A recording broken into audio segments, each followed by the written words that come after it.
खेसारी खोजतानी हो, दिलवा के रानी हो।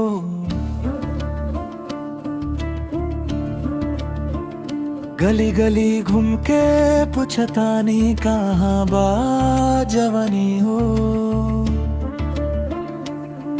मोबाइल में फोटो देखी दिलवा हो जला, तो हर याद आवे तारतिया में नींद ना आला।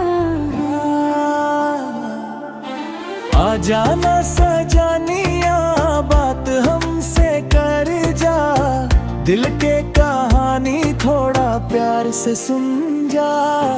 खेसारी खोजतानी हो, सपना के परी हो, तोरे बिना लगे ना दुनिया ये सारी हो। हंसी तो हर बिजली जैसन दिल पे गिर जला, देखते ही देखते प्यार हमार बढ़ जला।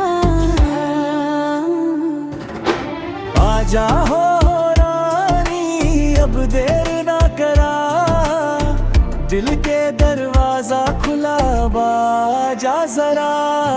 खेसारी खोजतानी हो, दिलवा के रानी हो, कब आईबू तू बन के हमार कहानी हो।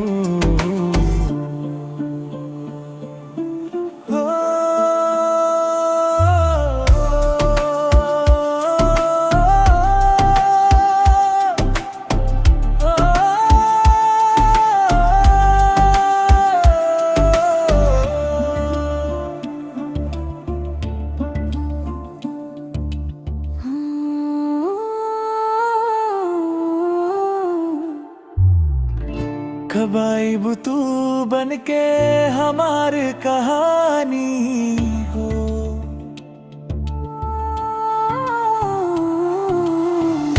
कब आईबू तू बन के हमार कहानी हो। आ जाना अगर दिल ना करा, दिल के दरवाजा खुला बाजा जरा। खेसारी खोजतानी हो, दिलवा के रानी हो, कब आईबू तू बन के हमार कहानी हो।